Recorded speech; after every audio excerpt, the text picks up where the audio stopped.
Chegou o grande dia, finalmente estreou The Acolyte no Disney Plus e agora a gente vai analisar os 2 primeiros episódios aqui no Diário Rebelde.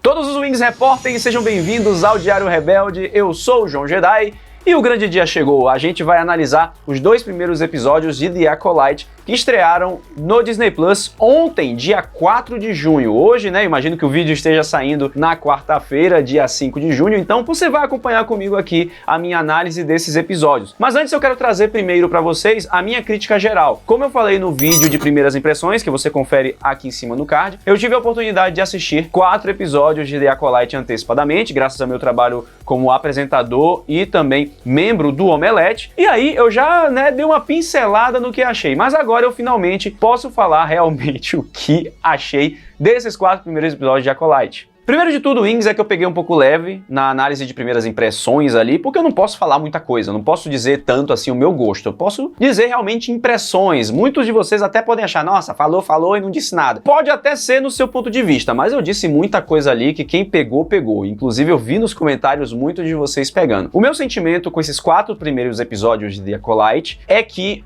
há uma ideia muito boa, mas que a execução ainda não está sendo muito bem feita. Eu senti, e talvez vocês concordem comigo aqui nesses 2 primeiros episódios, que há uma direção meio truncada, há uma falta de ritmo que parece que não condiz com a história que quer ser contada. E eu percebi também que tem muitos plot twists nesses 2 episódios e também nos episódios subsequentes, que eu não vou entrar em muito detalhe por conta de spoiler, né? Que poderia ter virada, poderia ter um tchan a mais, e não teve, sabe? E não teve um momento assim muito mais uau nesses episódios. Foi o que eu falei da questão do Borogodó, do je ne sais quoi, como a gente diz aqui em Salvador. Eu não senti muito isso desses episódios. O que eu senti é um world building muito bom, é uma situada muito boa desse momento de Alta República, mostrando pra gente que de fato se passa anos antes da saga Skywalker, mas eu senti que a direção ainda não foi ainda, sabe? Aliás, até já adiantando um pouco o meu comentário do 3º episódio, que vai ao ar na semana que vem, eu achei que esse 3º episódio tem uma direção melhor até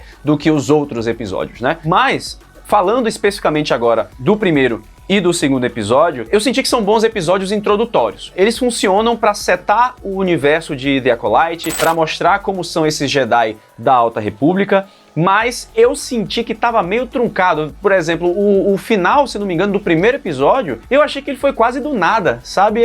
Não tem ritmo. Tirando a luta inicial da Mestre Indara, que é muito boa, os outros combates também não têm uma condução que eu diga uau, sabe? Eu senti que havia uma vontade de emular os combates da trilogia prequel, mas eu não senti chegar lá, eu não senti esse momento. Depois que eu revi, eu cheguei a assistir mais algumas vezes os outros episódios, né? Isso me desceu melhor. Acolyte, esses 4 episódios me desceram melhor e esses 2 aí primeiros episódios também. Eu gostei mais deles porque eu já estava sabendo o que viria pra mim. Então o conselho que eu dei pra você de você abaixar suas expectativas pra assistir The Acolyte também funciona, também faz sentido para um vídeo de primeiras impressões. Pra você que disse aí, falou, não falou nada. Pois é, velho, é bom você abaixar as expectativas às vezes pra gente absorver o produto de uma maneira um pouco mais de boa, sabe? Um pouco sem tanta cobrança em cima do material, da mídia que a gente tá assistindo e acompanhar a jornada, que foi o meu principal conselho pra vocês nesse vídeo. Porque ao final de The Acolyte é que a gente vai ver se a direção realmente com esse ritmo queria chegar onde chegou, se os personagens daquela forma teriam que chegar onde vão chegar. Então é só no final que a gente vai aproveitar a viagem. Mas é claro, a gente tem que falar episódio a episódio. Então, as minhas impressões nesses primeiros episódios foram essas, né? Foram de uma direção bem truncada, mas que tem muita coisa positiva. Caramba, a gente tá vendo Jedi na Alta República, a primeira série live action, o primeiro material live action de Star Wars que se passa nesse momento de Star Wars. Isso é algo muito importante pra gente finalmente se descolar um pouquinho da saga Skywalker. A gente ama Darth Vader, a gente ama Obi-Wan, a gente ama todo mundo ali do período da saga Skywalker, sim. Só que, claro, a gente tem o direito de consumir novas histórias, o direito de ver novas histórias também e de curtir Star Wars de diferentes formas e em diferentes mídias. E é uma coisa até que eu preciso pontuar aqui pra você, Wing, e também pro público geral de Star Wars, é que por mais que tenha alguma série que você assista e você não goste, tem que lembrar que tem Star Wars pra todo mundo. Às vezes aquela série pode não ter funcionado pra você, mas acabou funcionando para outras pessoas, né? Andor talvez não funcionou, né, para algumas pessoas, mas para mim funcionou. Obi-Wan Kenobi tem os seus vários tropeços, e pra mim eu gostei muito de Obi-Wan Kenobi pela nostalgia, mas muita gente não suporta Obi-Wan Kenobi, há de se concordar, de se convir, que faz sentido não suportar Obi-Wan Kenobi pelos tropeços de história e quebras de orçamento, o Ian McGregor ganhando zilhões, tralhalhões de dólares pra conduzir a série e infelizmente de roteiro, storytelling, design de produção, tudo isso decaiu e a série foi produzida na pandemia, então você tem uma queda na produção que é visível em Obi-Wan Kenobi, vários os fatores interferem pra isso. No caso de Acolyte, eu sigo com a opinião da gente manter as expectativas baixas pra gente aproveitar um pouco mais a viagem, porque nessa primeira vista, agora dizendo oficialmente, eu não gostei tanto, né? Eu não curti tanto quanto eu achei que eu fosse curtir, mas talvez fosse a minha expectativa, mas além de expectativa, eu acho bom a gente manter sim essa questão de que a direção realmente ainda não estava ali no momento que deveria estar. Eu tive a oportunidade de conversar com a Leslie Headland, que é a diretora, a showrunner, criadora de The Acolyte, um amor de pessoa, inclusive. A gente riu muito na entrevista, tivemos ali uns momentos bem legais. I expect someday Lucasfilm call me to be an extra or something. You could call me. Oh, yeah. Tá lá no Omelete pra você conferir se você quiser. Então, assim, eu acho que ela tem muitas boas ideias e numa segunda temporada ela vai maturar isso ainda mais. Mas agora, a gente tem ainda uma primeira temporada pra terminar. Então, tem que entregar uma história redonda, tem que entregar algo que a gente se sinta feliz, né, bem de acompanhar. Então vamos agora análise ponto a ponto ao primeiro e ao segundo episódio aí de The Acolyte, nessa estreia dupla no Disney Plus. Novamente, eu assisti esse episódio já tem uns tempinhos aí, né, então pode ter faltado uma ou outra coisa nessa análise que você vai comentar aqui embaixo, que assistiu mais recente, né, eu assisti já nessa tomada aí dos 4 episódios, então alguma coisa pode escapar. Eu conto com você para me ajudar nisso. A gente começa o primeiro episódio em Ueda, aliás, quase veio uma brasileirada aí no nome, né, porque La Rueda me lembrou alguma zoeira aí com enfim, é o brasileiro trabalhando na Lucasfilm. É interessante a gente falar aqui dessa abertura do planeta, né, porque a gente já tem uma referência ao portal padrão de toda a cidade interiorana e capitalesca de planetas de Star Wars que está mais afastada do centro da galáxia. No caso ali em Ueda, o que eu quero dizer? Eu tô falando do portal que o Ralph McQuarrie fez no concept dele clássico de Star Wars e que foi utilizado também em Jakku, ali no entreposto de Nima, né? É um portal característico de várias cidades de Star Wars, se não me engano o Galaxy's Edge, o parque também tem. Então é algo da característica da arquitetura da galáxia que temos novamente aí nesse episódio. Chegamos e vemos a nossa Mai, que é a antagonista ou anti-heroína, não sei, vamos descobrir agora, mas ela está indo até uma cantina cheia de alienígenas novos, inclusive, para confrontar a mestre Indara. E eu não posso deixar aqui de pontuar que o brasileiro está trabalhando mais uma vez, porque me lembrou aquela música, Indara, Indara, Indara, Indara, Indara, Indara. Ok, chega, é isso, me lembrou mesmo, não tô nem aí. Qual não foi a nossa surpresa ou não quando a mestre Indara é a primeira a rodar? É justamente o assassinato dela que abre a porteira para os Jedi começarem a investigar o que está acontecendo e quem é esta pessoa que está matando o Jedi. A Carrie-Anne Moss, que é a atriz que faz a mestre Indara e brilhantemente interpretou a Trinity em Matrix, o cachê deve estar caro, né? Porque agora, véio, as aparições dela, pelo que a gente viu no trailer, então não é spoiler, tá? Tem no trailer, agora vão ser só flashback. E ela é a primeira a rodar. É uma pena, porque ela é uma atriz muito boa e eu tinha muita expectativa dela aparecer muito mais ativa na linha do tempo padrão da série, né? Ocorrendo. Agora a gente vai ter que contar com ela apenas em flashback. Mas o combate, como eu falei no início da crítica, foi um bom combate. Foi uma luta muito legal, muito bem feita. Não à toa, a maior parte do material de marketing da série estava abordando justamente o combate da Mai com a mestre Indara. Então, a gente vai agora para outra personagem, que é a Osha. Na verdade, assim, já de início, já eles tentam trazer essa confusão pra gente, quando pergunta pra ela, né, o companheiro dela, o colega dela, no caso, pergunta pra ela onde é que ela tava, ela fala, não, tá fazendo minhas coisas. Então já é pra jogar a gente aí no engano. Mas o marketing de Acolyte acabou dando uma vazada na situação, né, vazando que são duas irmãs, são gêmeas, né? O que é algo muito interessante, né? Aliás, a gente tem Luke e Leia como gêmeos, agora a gente tem as gêmeas Osha e May, né? A pronúncia é May. Então, tem outras coisas que eu quero falar, mas vou falar mais pros outros episódios, então tenho que me segurar aqui, a análise tem que se manter nesse, eu tô me segurando aqui. Mas é interessante esse conceito das gêmeas ser introduzido em The Acolyte, mas não enganou a gente, né? A gente conseguiu pegar o marketing deu uma tropeçada também em um momento na legenda ali do trailer, que fala que é a Osha, e aí tem outra personagem que é a May. Então, não foi um plot twist tão grande. Olha aí o que eu falei dos plot twists que poderiam ser melhores conduzidos. Pois é, esse é um deles. Aí ela tá lá trabalhando numa nave da Federação de Comércio. A gente tem um droid aparecendo que é certamente para vender boneco, que é um Pip Droid, é um droid comunicador, um droid ferramenta, um droid chave de fenda. Com certeza é para vender bonequinho. Já vejo a galera vendendo ali o Pip, né, como um merchandising aí de Acolyte. Vemos também um Gonk antigo, Gonk que é aquele modelo de droid mais bateria, né, um droid carregador, é um power bank ambulante, também aparece ali nessa cena. Uma referência clara quando a Osha está conversando com o colega dela é Nar Shaddaa, que é um dos planetas mais conhecidos pela escória da galáxia, é um planeta mencionado ali nesse momento, e temos o primeiro vislumbre de Neimoidianos. Neimoidianos, a raça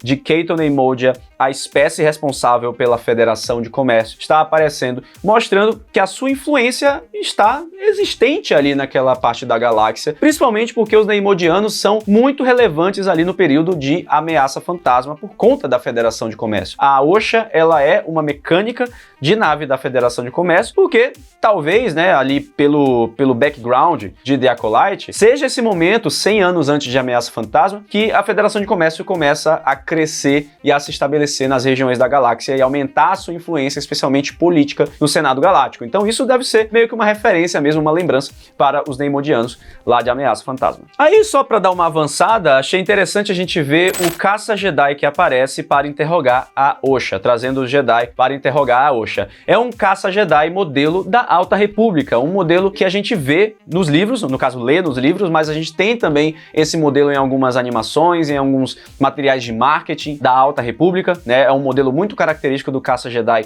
desse período, justamente para classificar que estamos aí anos antes da saga Skywalker, nesse momento da Alta República em que a galáxia está não no seu auge, mas os Jedi estão, né? Os Jedi estão no seu maior momento na galáxia, só que em Acolyte a gente vai ver aí o início do fim. E é interessante, falando em início do fim, porque tudo começa pela arrogância. Tudo começa pelos Jedi serem arrogantes, é algo que o Mestre Yoda fala no episódio 2, Ataque dos Clones. Os Jedi estão mais arrogantes, estão mais convencidos das suas habilidades. E aí a gente vê um exemplo claro disso, que é o Yord. Esse Yord aí, esse Jedi, velho, Yord, o cara é o pomposo, o arrogante Jedi. Acabou de passar nos testes de Cavaleiro Jedi e tá cheio de pompa, totalmente arrogante, olhando assim de cima pra baixo, com todo mundo, com a Osha. Depois a gente tem mais cenas dele com essa pegada, mas o personagem do Yord é para demonstrar esse crescimento da arrogância Jedi. E olha só, o Yord, ele é uma nova geração ali desse momento. Ele é um Jedi cavaleiro recente. Então é para mostrar que essa arrogância começou aí, ou aumentou aí, e aí a gente vai ter esses Jedi mais arrogantes ali na trilogia prequel, na decadência da Ordem Jedi, claro, com o crescimento de Palpatine. Então a Osha, ela menciona um detalhe muito importante, que ela entrou na Ordem Jedi muito tarde, aos 8 anos de idade. Isso é um ano antes do Anakin Skywalker entrar na Ordem Jedi lá nos eventos de Ameaça Fantasma. Então sim, é muito tarde para alguém entrar na Ordem. A gente segue aqui com Coruscant. Temos o primeiro vislumbre de Coruscant em Acolyte, o Templo Jedi, na sua característica arquitetura, mas num design um pouco mais rústico e dourado e pomposo. Inclusive, me lembra muito, aqui em Salvador tem muitas igrejas, né, de estilo barroco, banhadas a ouro, sabe? Muito pomposas mesmo. E o Templo Jedi nessa pegada me lembrou muito isso. Templos gigantescos para servir a algo maior e aí todo ali trabalhado no ouro, todo trabalhado na pompa e na riqueza. Eu acho que é uma referência interessante para trazer aqui para vocês. Temos então o Mestre Sol conversando com a Venestra Raw, mas antes ele tá ali dando uma aula para os Younglings, e é interessante isso porque quem dava aula para os Younglings lá em Ataque dos Clones era o Mestre Yoda, agora é o Mestre Sol. Agora, no caso, antes, né, é o Mestre Sol. Só que nessa época aí o Yoda tá, viu? O Yoda pode ter uma aparição, quem sabe o Mestre Yoda apareça em The Acolyte, porque o Mestre Yoda tá vivo nesse período, apenas 100 anos antes de Ameaça Fantasma, o Mestre Yoda tá por aí atuante, a gente vê ele em alguns materiais da Alta República também. Então pode ser que ele apareça em algum momento. Temos também o primeiro vislumbre de Venestra Raw, uma Mestre Jedi que possui mais de 100 anos de idade e já apareceu em vários materiais da Alta República, especialmente por causa do seu chicote de luz, que deu o que falar no marketing de Acolyte, mas é uma arma que aparece no universo expandido, é uma arma que aparece também na Alta República com a Venestra Raw, e agora a gente deve vê-la em Acolyte usando o chicote de luz. Espera-se que ela faça um Beto Carreiro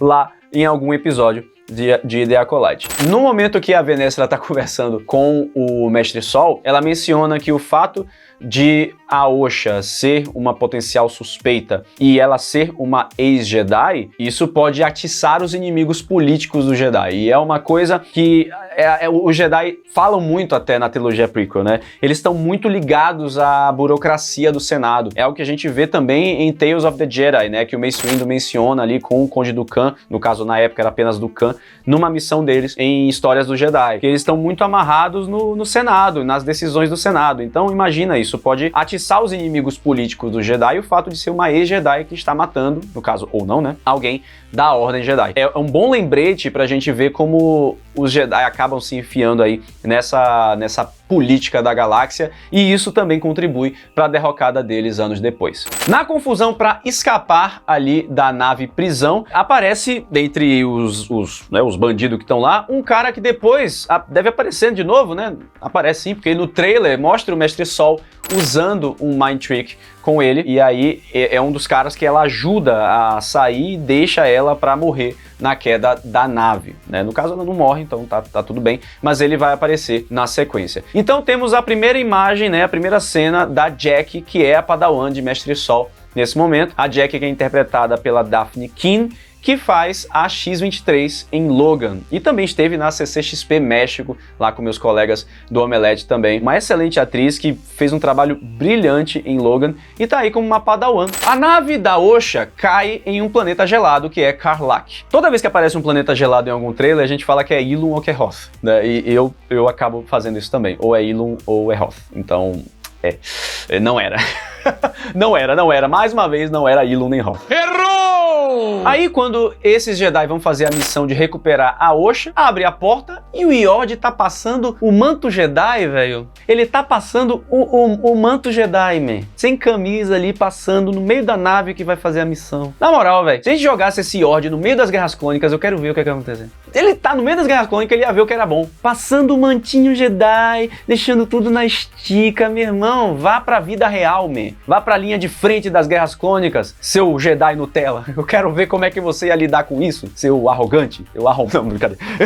Uma coisa que a gente percebe por esse episódio de The Acolyte, que eu anotei aqui nas minhas referências, é que a série vai ser uma coisa meio Ruth e Raquel, né? Vai ser essa dualidade entre as irmãs gêmeas. Quem não pegou a referência aí, Mulheres de Areia, um abraço aí pra quem é velho paia que assistiu novela. É a guerra entre as duas gêmeas Ruth e Raquel. E a Raquel é a gêmea má e a Ruth é a gêmea boa. Então temos a Osha como a gêmea boa e a May como a gêmea má. Vai ter uma dinâmica meio de Ruth e Raquel em The Acolyte, e o ponto que eu quero trazer é que o primeiro episódio acaba do nada. Aparece o Sith dizendo, um acólito pode ferir todo mundo, e aí acende o sabre e vinheta PowerPoint. Acabou. Assim, você não teve tempo nem pra...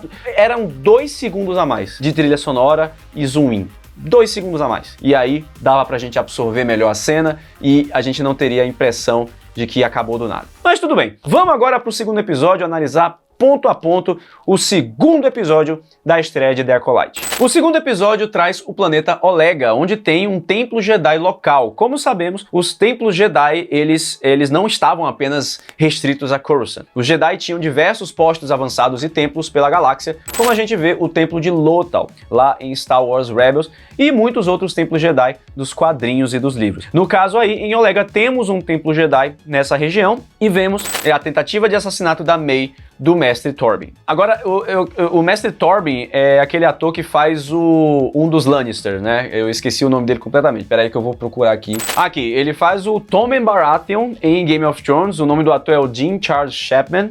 E é ele aí, com maquiagem. Mas essa maquiagem tá meio estranha. Sabe quem ele tá parecendo? Ele tá parecendo o Neil Patrick Harris em Desventuras em Série, Conde Olaf. Nossa, é calvíssimo. Foram o quê? 16 anos de distância entre o que rolou lá, né? Que a gente não sabe, quer dizer. E aí o Mestre Torben aí aparecer, ele tá mal, viu? Cara, envelheceu mais que o Obi-Wan Kenobi nos Dois Sóis, man. Tá acabado. 16 anos, o menino era padawan, virou mestre, tá aí com essa maquiagem horrível. Gostei. Mestre Jedi calvo. Nada contra os calvos, mas ele tá feio. A maquiagem tá feia, né? Ele não tá feio porque tá calvo. Sem preconceito com os calvos, até sou, mas você entendeu o que eu quis dizer. Por sinal, nos trailers dão a entender que o Mestre Torben era o Mestre Jedi que seria assassinado, mas enganaram a gente mostrando que era a Mestre Indara. No bate-papo entre a Jack e a Osha é mencionado que a Jack achava que apenas droids, unidades droid R2 astromecânicas eram responsáveis por consertar, né, manutenção, fazer uma manutenção do lado de fora das naves. Isso é uma referência clara a Star Wars Ameaça Fantasma, episódio 1, onde os droids astromecânicos R2 são enviados para fora da nave Nubian para consertar o hiperpropulsor e os motores da nave, o escudo da nave principalmente, quando eles estão fugindo de Naboo e atravessando ali o bloqueio da Federação de Comércio. Uma referência bem legal ao episódio 1, Ameaça Fantasma. Chegamos aí à introdução de um novo personagem, que é o Qimir, o Boticário, um personagem que se eu fosse você, ficava muito de olho nele. O Qimir, ele prepara ali o veneno que a May vai dar ao Mestre Torben. Enquanto ele tá preparando o veneno, eles estão conversando ali, batendo mó papo. E esse papo é muito estranho, velho. Esse papo eu vou trazer num vídeo muito em breve, pra gente analisar bem. Mas ele começa a falar sobre a paz ser uma mentira, aí a May até completa ele, né? E isso é um trecho do Código Sith. A paz é uma mentira. Eu vou ler, inclusive eu vou ler o Código Sith aqui pra vocês. Só pra vocês terem uma ideia. O Código Sith diz o seguinte: paz é uma mentira, só existe paixão. Através da paixão, ganho força. Através da força, ganho poder. Através do poder, ganho a vitória. Através da vitória, minhas correntes se rompem. A força me libertará. Então ele fala o início, primeiro verso do Código Sith. Ele começa a introduzir isso. Isso já é um motivo de suspeita desse cara aí. Ele não é quem parece ser. E ele fala, inclusive, que ele pegou as roupas do dono do lugar para se misturar, para blend in. E quem mais sabe se misturar, blend in ali na galáxia, do que os Sith, né? Mas eu vou falar disso em outro vídeo. Vamos seguir aqui, porque ele preparou o veneno. Temos aí, inclusive, na sequência, né, mais cenas dos Jedi, e eu quero pontuar aqui o Lee Jung-jae, que é o ator que interpreta o Mestre Sol. Ele é um excelente ator e, na minha opinião, é o exemplo de Jedi que a gente está tendo aí nessa história, rivalizando com Obi-Wan Kenobi e Qui-Gon Jinn. Ele tá muito bem nesse papel, eu tô curtindo muito ele como Mestre Jedi, então eu acho que a gente pode ficar de olho nele, nesse personagem, porque é um personagem muito bom, mas que eu acho que tá com uma cara de que vai morrer, tá com um reloginho de que vai morrer. Eu espero que não seja nessa temporada. Relaxem que eu também não sei disso, não vi, isso não está nos 4 episódios. Acho que eu falar que não está, inclusive, é spoiler. Mas enfim, podemos ficar tranquilo por enquanto, mas ele tá com um contador ali de que vai rodar, velho, não sei, tá muito gente boa, e Jedi gente boa roda. Quando a May retorna para executar o Mestre Torben, finalmente ele dá ouvidos a ela, inclusive, ela menciona que o Torben fez o voto de Barash. O voto de Barash é uma espécie de penitência da Ordem Jedi. Quando o Jedi toma o voto de Barash, ele fica recluso da Ordem Jedi, não se envolve mais nos assuntos, eterna meditação, praticamente, e ele praticamente se desvencilha da força ao redor para se unir à força no seu interior e ao mesmo tempo também se conectar mais com ela. Então é um processo de penitência, um processo de isolamento, sabe? É uma forma do Jedi se conectar com a força, mas se desvencilhar da força à sua volta. Se ele tá fazendo o voto de Barash, é porque deu alguma coisa muito errada no passado. Alguma coisa que esse Jedi... E o que justificaria o fato da Mei estar, né, utilizando aí esses Jedi de alvo, porque tem alguma coisa no passado que a gente vai ver que esses Jedi fizeram. Alguma coisa rolou aí pra ela estar atrás e pra esses Jedi aí ser tão recluso. E por que ele tomou o voto de Barash? Um exemplo do voto de Barash pra eu trazer aqui pra vocês é o do mestre Jedi Kirak, que aparece nas HQs do Darth Vader. O Darth Vader vai atrás dele depois da Ordem 66 para poder pegar o cristal e montar o seu primeiro sabre de luz Sith, né, em todo o processo do sangramento do cristal, que eu conto para você no documentário aqui da história de Darth Vader, que você confere aqui em cima no card. Um vídeo muito legal que eu recomendo você assistir. Aliás, quem a Osha achou que ia enganar usando aquele disfarce de Mei, né?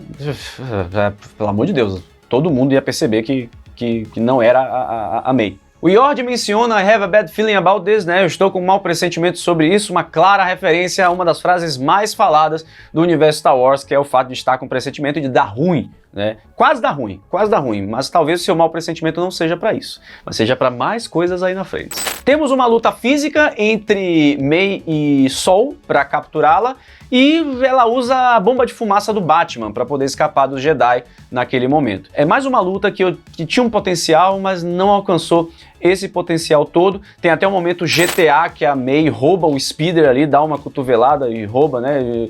Oh, here we go again, sabe? Ela mete o CJ pra cima do brother e rouba um Speeder, e a Osha hesita e não acerta ela, o que é muito, né? Podia dar um problema aí. Mas é mais uma treta aí da Ruth e Raquel que a gente tem em The Acolyte, que vai ver essa condução das duas gêmeas. A Venestra Raw fala pro Mestre Sol parar um pouquinho, né, para não tomar decisões sem discussão, e é um exemplo do Jedi com muito papo e pouca ação, que é o que vai derrocar a Ordem também lá na frente, né, eles ficarem deliberando o tempo todo e, não, vamos pensar, vamos blá blá blá blá blá blá, e essa burocracia foi o que acabou com a Ordem Jedi, foi a burocracia que detonou a Ordem e deu no que deu na Ordem 66 e deu no Jedi perdendo e sendo morto todo mundo. E no episódio seguinte, será? A gente vai ver o Kel Naka, porque vamos viajar para o planeta onde ele está e a gente vai acompanhar nos próximos episódios de The Acolyte muita cobertura aqui no Diário Rebelde. Se teve alguma referência, alguma coisa que você percebeu que eu não percebi,